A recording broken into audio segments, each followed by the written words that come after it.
Friday the 13th is directed by Marcus Nispel. This is a remake film. So to me, I've always thought of it as a remake of the original 1980 Friday the 13th film, as well as Friday the 13th Part 2 with the Baghead Jason, and Friday the 13th Part 3 where Jason gets his hockey mask in the original film Saga. This film was produced by Sean S. Cunningham, who produced and directed the original 1980 Friday the 13th film. This film was also produced by Michael Bay. This film stars Jared Padalecki as Clay Miller, Amanda Rigetti as Whitney Miller, Danielle Panabaker as Jenna, Travis Van Winkle as Trent, and Derek Mears as Jason Voorhees. This film was released in theaters in the United States on Friday, February 13th, 2009.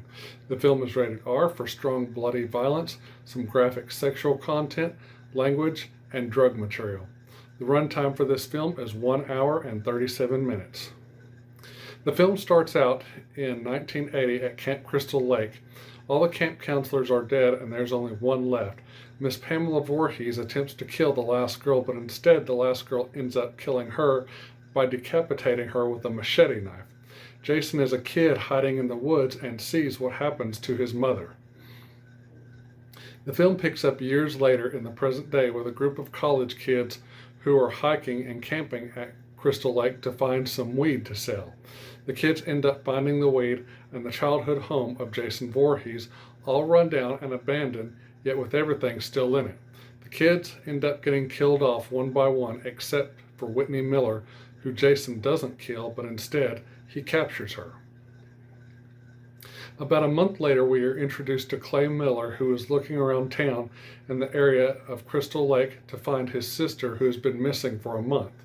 He is told by the police chief in the town that he put several veteran officers on the case of the missing kids, but nothing ever came of it, and that the other families are accepting that they are dead or missing somewhere else. Clay refuses to believe any of that and keeps searching the area.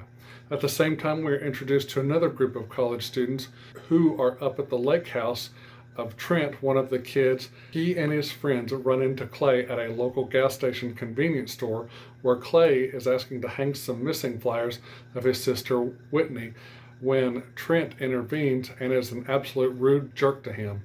The college kids leave the station and Clay continues his search. Later on, Clay ends up at the lake house of Trent, and Trent's girlfriend Jenna lets him in and tries to be nice, but Trent is not having it, so Jenna goes off with Clay to continue his search. Two of the college kids go out to the lake and go water skiing and end up running into Jason, and he kills them by shooting the boy in the head with an arrow and kills the girl by stabbing her in the head with his machete. Night falls, and Jenna and Clay end up at the now abandoned Camp Crystal Lake and are investigating the cabins when they hear someone, and it is Jason carrying a dead body. Jason knows someone is there because he finds Clay's bag. Jenna and Clay are able to make it out and go back to Trent's house to call the police. It is there that Jason kills off most of the kids, including Trent. His death was brutal, and for good reason, because he is the biggest asshole in this movie. I was glad Jason got him good. And that's the truth. I was so glad to see Trent die. Jenna and Clay are able to escape Jason again and end up in a series of underground tunnels, which is how Jason moves around the camp and is able to stay in like a stealth hidden mode. It is there that Clay and Jenna find a very much alive and chained up Whitney, who is so scared but yet so relieved to see her big brother. He is able to free her and get out of the tunnels just as Jason finds them, but Jenna unfortunately does not make it out alive. I was not expecting that. I thought for sure Jenna, Whitney, and Clay would band together to defeat Jason. And yeah, that was really startling to me when Jason got Jenna. I was like, no, she was supposed to survive. Clay and Whitney end up killing Jason by tying a chain around his neck and throwing the other end of the chain into a wood chipper machine, and Whitney ends up stabbing Jason in the chest with his machete. Clay and Whitney are safe. After Jason is dead, they take his body and dump it into the depths of Crystal Lake along with his hockey mask. So that's the overall synopsis of the story. What are my thoughts on this movie? Overall, this movie is really good. I loved the story. I like the way Derek Mears played Jason. He really embodies the character of Jason so perfectly and really brought him to life. I'm not really a big Kane Hodder fan. I really didn't like his Jason. I think because I'm not a fan of the Kane Hodder movies. I think those last few movies of the original saga were just trash, except for one, maybe two. Derek Mears is the perfect person to play Jason, so if they end up doing another Friday the 13th movie anytime soon, they need to bring him back to play Jason because he is just perfect.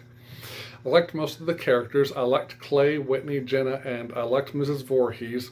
I hated Trent. He was an absolute asshole, douchebag. Oh yeah, he's just an asshole in this film. I really loved the look of this film, not just the tone of the film, but the way the cinematographer shot the film, and he uses the colors in this film to his advantage. This film has everything a Friday the 13th film is supposed to have. The lake, the camp, the characters, the couples, the sex, the drugs, and of course, Jason Voorhees. The music and score for this film is done by Steve Jablonsky, and he did a really good job with it, giving it that eerie, fearful feeling of dread. He brought a new aspect of music to this film, and it really works. If you know Steve Jablonsky, he did films like Transformers, and he's done some other stuff, but Transformers is what I think he's known for right now. We hear the iconic which is, great. We all love that because that's Jason right there.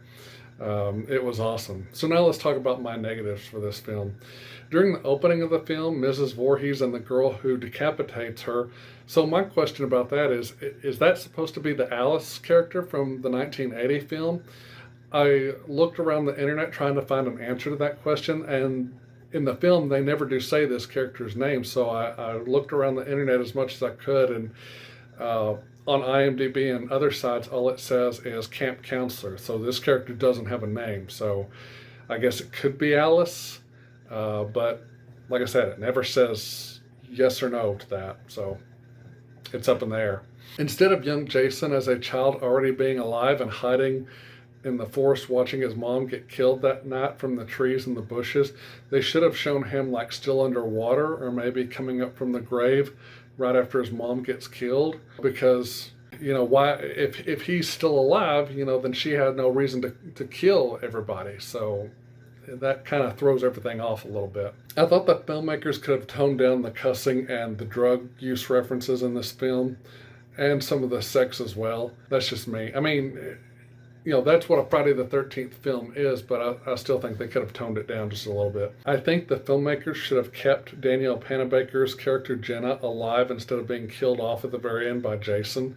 I really liked her character, and if there had been a sequel, I would have loved to see her, Jared Padalecki, and Amanda Rigetti return and battle Jason again. That would have been awesome. Okay, the one thing that bothers me about this film is what I'm about to tell you.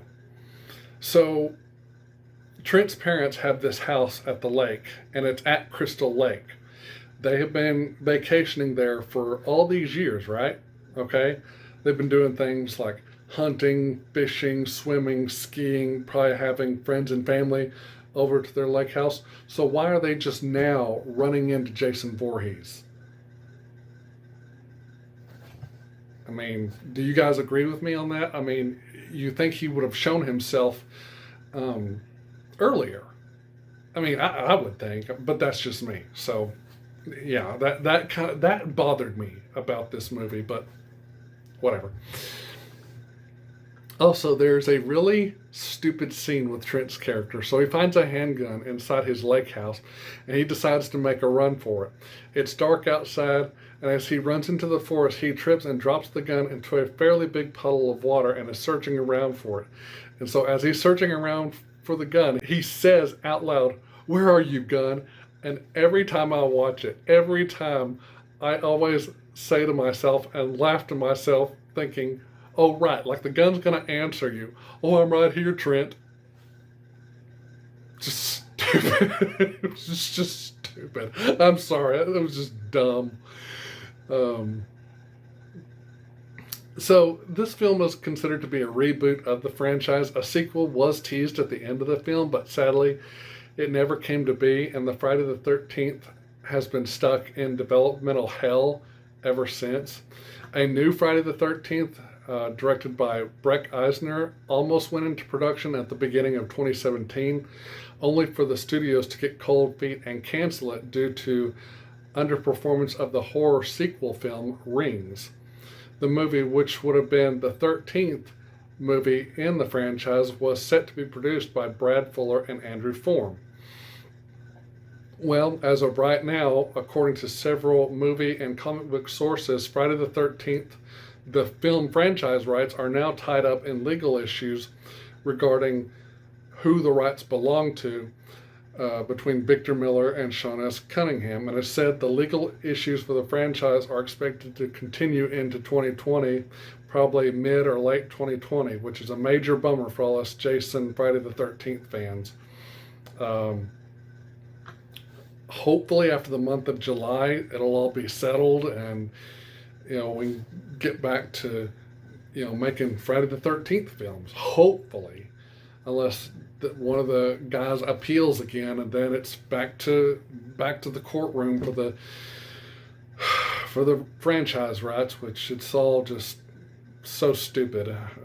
Why can't we just share the rights? I mean, whatever. So let's talk about my grade for this film.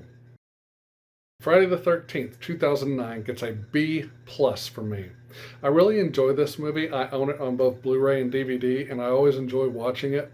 I thought it was very well done, and I appreciate that the filmmakers were trying to start back over and reintroduce Jason to a new generation and to reinvigorate the character and a beloved horror franchise. As a fan, I think that they could have really built off this film and made a new franchise for this new generation, which people like myself who grew up with the original franchise would just probably absolutely adore just as well.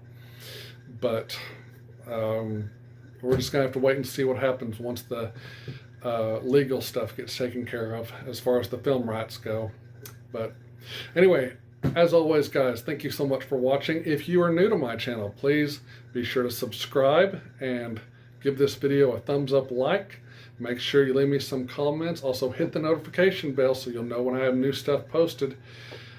So that's it. Good night. God bless. I love you all, and I will see you in the next video. Bye-bye.